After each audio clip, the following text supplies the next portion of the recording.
Hello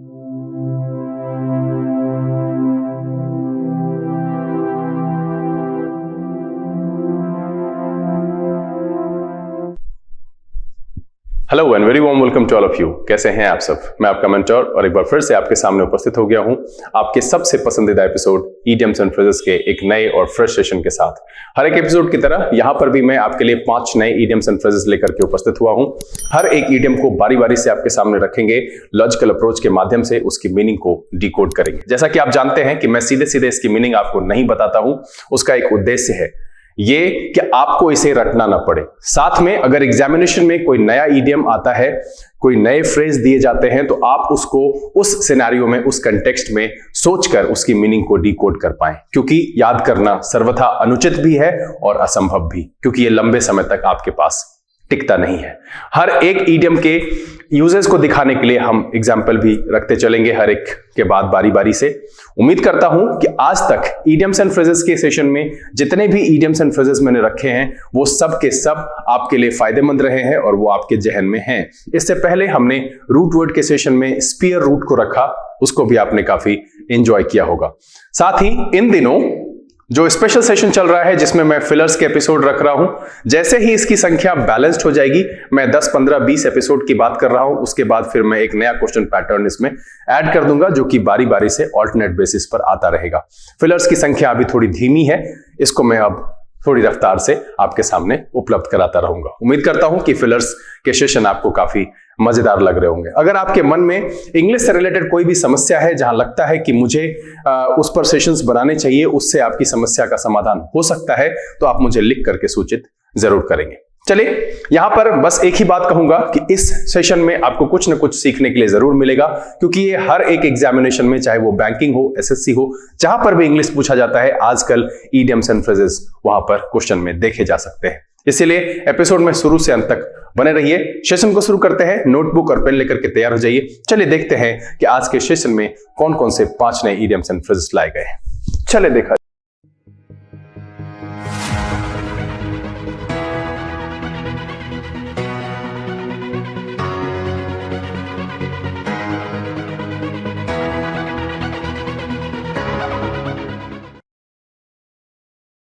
आइए अब हम आज के सेशन की शुरुआत करते हैं। और जैसा कि आप जानते हैं कि आज के सेशन में लिए गए 5 इडियम्स एंड फ्रेजेस में से बारी बारी से मैं हर एक इडियम को आपके सामने रखूंगा, थोड़ा समय लेकर के उसे एक्सप्लेन करके उसकी मीनिंग को डिकोड करूंगा, एग्जाम्पल के तौर पर सेंटेंस भी बताऊंगा। आपका काम यह है कि जब मैं ये सेशन समाप्त करता हूं, उसके बाद हर एक इडियम एंड फ्रेज जो मैं आपके सामने रखा हूं उस पर 2-4 सेंटेंस आप बनाइए और नीचे कमेंट में लिख करके मुझे सूचित जरूर करिए। आपको ऐसा लगता होगा कि मैं उसे देखता नहीं हूं, आप पिछले कमेंट्स में जाकर के देख सकते हैं, मैं उसे देखता हूं। मैंने कई सारे बच्चों को इंप्रूव करने के लिए कहा है। तो जब आप बनाते हैं तो आपको पता चलता है कि आपकी एक्चुअल कंडीशन क्या है, क्या आप सच में सीख पाए, क्या आप उसे सेंटेंस क्रिएट कर पाते हैं। ये बहुत जरूरी है। सेशन को करेंगे, लेकिन उससे पहले जो लोग इस चैनल पर नए हैं, चैनल को सब्सक्राइब कर लीजिए, बेल आइकन जरूर प्रेस कीजिएगा ताकि यहां से अपलोड की गई वीडियोस की नोटिफिकेशन आपको मिले और आपका कोई भी सेशन मिस ना हो।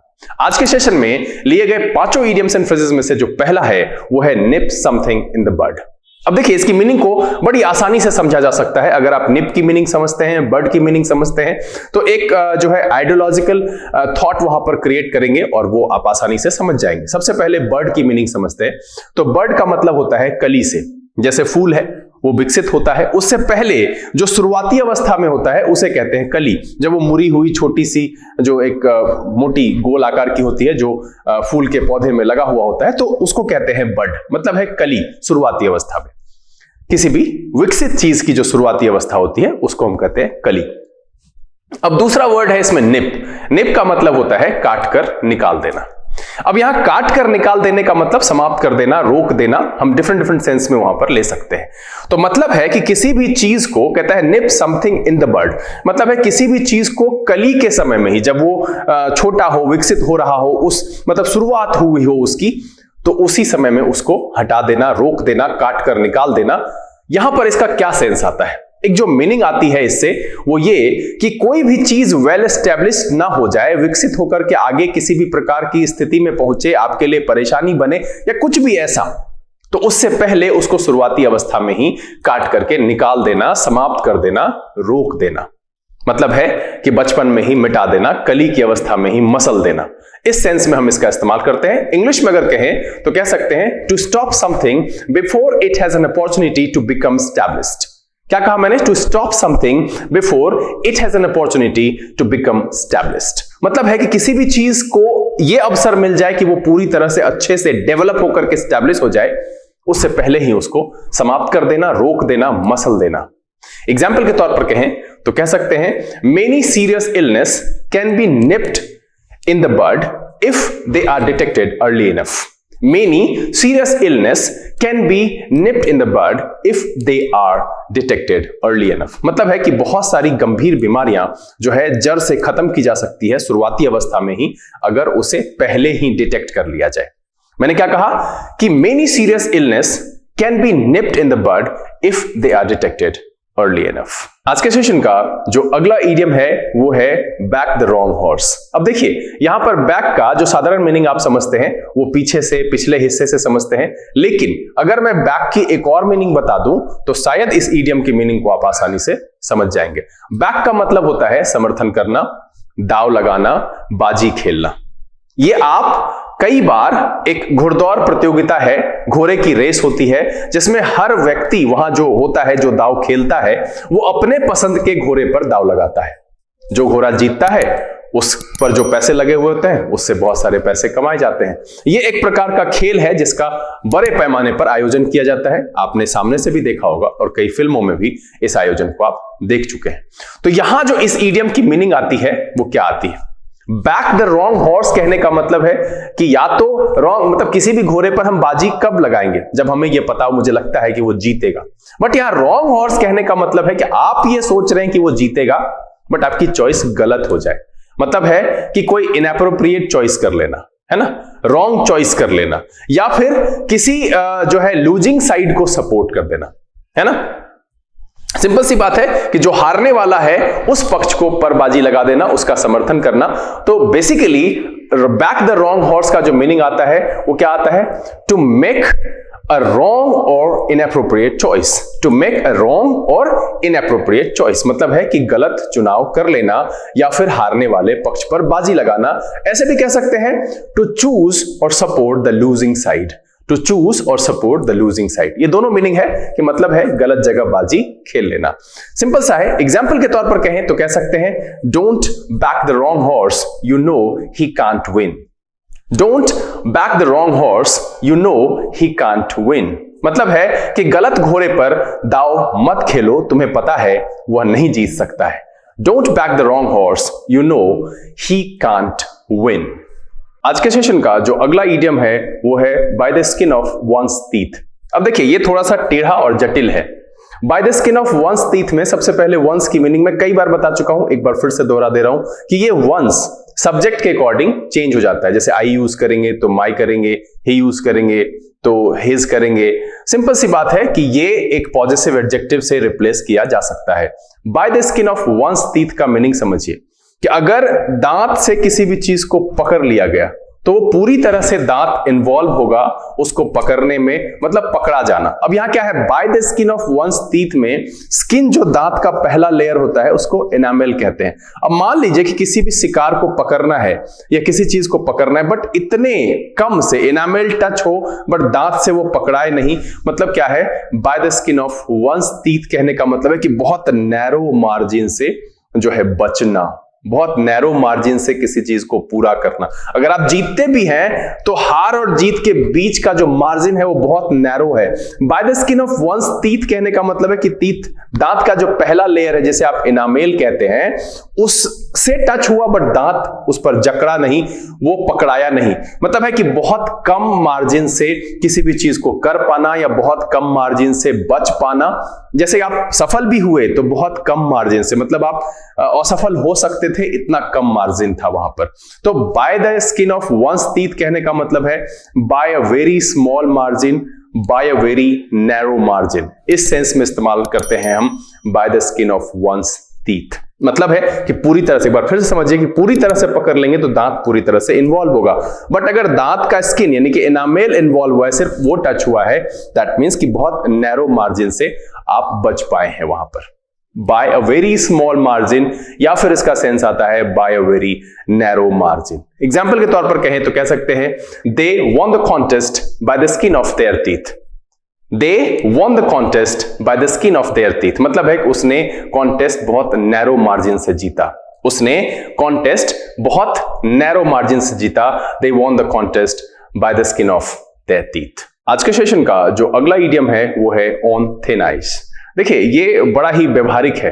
ऑन थिन आइस कहने का मतलब है कि आप बर्फ की पतली परत से वाकिफ हैं।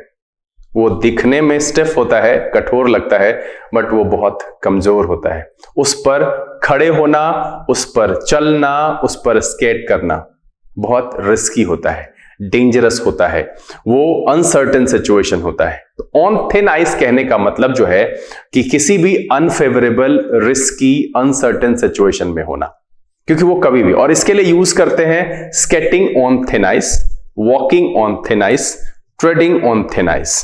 ये हम इस तरीके से इस्तेमाल करते हैं। आपको दिख जाएगा स्केटिंग, वॉकिंग, ट्रेडिंग, ये आपको वहां पर दिखेगा, TREADING, स्केटिंग, वॉकिंग, ट्रेडिंग, ये आपको वहां पर दिखेगा ऑन थिन आइस के पहले। इसी तरीके से यूज करते हैं, मतलब उस पर खड़े होना, उस पर चलना, उस पर स्केट करना डेंजरस होता है, रिस्की सिचुएशन होता है, वो कभी भी टूटेगा और आप डूब सकते हैं। अक्सर नदियों, तालाब के ऊपर बहुत ठंडे जगहों पर जो है वो परत जम जाती है, उस थिन आइस की लेयर होती है जिस पर कि वॉक करना डेंजरस हो सकता है और डेंजरस होता है, स्केट करना डेंजरस होता है। तो इस इडियम का जो मीनिंग है वो इसी सेंस में इस्तेमाल करते हैं कि इन अ रिस्की और uncertain situation. On thin ice कहने का मतलब है इन अ रिस्की और अनसर्टेन सिचुएशन, या फिर कह सकते हैं in a dangerous situation where you could fall और हैव एन अनफेवरेबल रिजल्ट। मतलब है कि ऐसे रिस्की सिचुएशन में होना जहां पर से आप गिर सकते हो या फिर आपको अनफेवरेबल रिजल्ट मिल सकता है। मैंने क्या कहा, इन रिस्की और डेंजरस सिचुएशन, इन रिस्की और uncertain situation, in a dangerous situation where you could fall और हैव एन अनफेवरेबल रिजल्ट। मतलब है कि रिस्क की स्थिति में होना, अनसर्टेन की स्थिति में होना, उसके लिए हम इस्तेमाल करते हैं ऑन थिन आइस। इसके साथ यूज करते हैं स्केटिंग, वॉकिंग, ट्रेडिंग, ये परंपरागत तौर पर देखा जाता है। एग्जाम्पल के तौर पर कहें तो कह सकते हैं Aditya using all his savings to buy camera and other equipments is definitely walking on thin ice. Aditya using all his savings to buy camera and other equipments is definitely walking on thin ice. मतलब है कि आदित्य अपने सारे saving का जो use कर रहा है कैमरा और अदर इक्विपमेंट्स को खरीदने के लिए, ये निश्चित तौर पर अनफेवरेबल है, डेंजरस है, रिस्की है, वो उसे घाटा दे सकता है, परेशान कर सकता है, अनफेवरेबल रिजल्ट ला सकता है। मैंने क्या कहा, फाइनली एक बार फिर से सुन लीजिए, Aditya using all his savings to buy camera and other equipments is definitely walking on thin ice. आज के सेशन का जो आखिरी इडियम है वो है अ सॉप टू सेरबेरस। सबसे पहले बारी बारी से सॉप और सेरबेरस इसको समझ लेते हैं, क्योंकि शब्दों को समझेंगे तो मीनिंग आसानी से कर पाएंगे।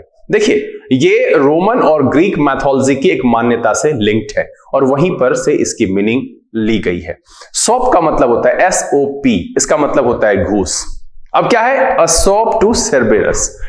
रोमन और ग्रीक मैथोलॉजी में जो नर्क यानी आत्माओं की दुनिया थी, उसके दरवाजे पर एक रखवाले के तौर पर 3 सर वाला कुत्ता होता था जिसका नाम था सेरबेरस। और उस ग्रीक मैथोलॉजी में, रोमन मैथोलॉजी में यह मान्यता थी कि मृत शरीर के साथ कुछ घूस के तौर पर कुछ रखा जाता था ताकि सेरबेरस उस आत्मा को उस दुनिया में जाने और रहने की अनुमति दे। तो यहां जो आसान सा मीनिंग आता है अ सॉप टू सेरबेरस का मतलब है अ ब्राइब, घूस देना, या घूस के सेंस में हम इसका इस्तेमाल करते हैं।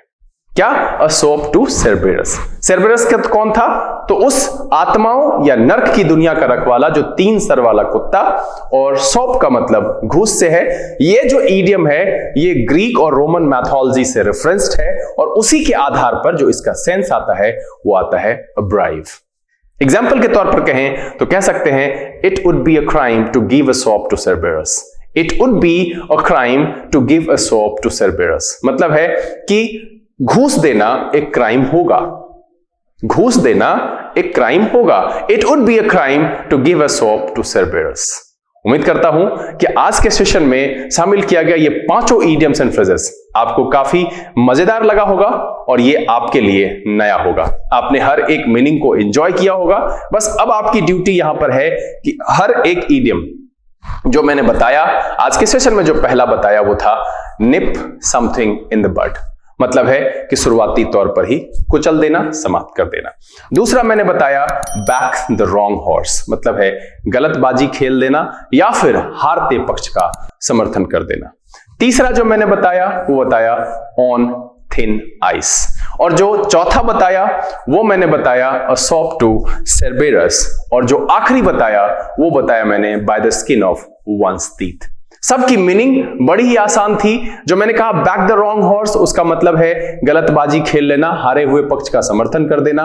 Bye the skin of one's teeth, इसकी मीनिंग मैंने बताई by a very narrow margin, ठीक है। जो अगला बताया ऑन थिन आइस, इसका मतलब है रिस्की और अनफेवरेबल कंडीशन में होना, और जो आखिरी बताया सॉफ्ट टू सेरबेरस, उसका मतलब है ब्राइव। उम्मीद करता हूं कि ये सेशन आपके लिए काफी मजेदार रहा होगा और आपको ये पांचों इडियम जानकर काफी मजा आया होगा और आपने इस सेशन को अच्छी तरह से एंजॉय किया होगा। बहरहाल, अगर मेरे समझाने के दौरान कोई ऐसी बात रही जो आपके मन में अटक गई, आपके एक्सप्लेनेशन में कहीं ना कहीं ओरफेर हो गया मेरे से, तो आप नीचे लिख करके अपनी दुविधा मुझे सूचित करें। जल्द से जल्द मैं उसका एक आसान शब्द में समाधान लेकर के आपके सामने उपस्थित होऊंगा। उम्मीद करता हूं कि वीडियो आपको पसंद आया होगा। अगर ये वीडियो अच्छा लगा आप इसे लाइक कर दें। अगर आपने चैनल सब्सक्राइब नहीं किया है प्लीज सब्सक्राइब कर लीजिए, बेल आइकन जरूर प्रेस कीजिएगा ताकि यहां से अपलोड की गई वीडियोस की नोटिफिकेशन आपको मिले और आपका कोई भी सेशन मिस ना हो। जो लोग यहाँ पर पहले से जुड़े हुए हैं वो इसे ज्यादा से ज्यादा सोशल नेटवर्किंग साइट पर शेयर करें। पढ़ें, पढ़ाएं, खुश रहें, मस्त रहें। अगले दिन यहाँ पर इसी प्रकार के एक रोचक एपिसोड के साथ बहुत जल्द आपके सामने उपस्थित होंगे। समय यहां से बिता लेने का, तब तक के लिए लर्न इंग्लिश विदाउट रूल्स के सेशन से this is BK Singh signing off. Keep reading, keep practicing. Thank you. God bless you.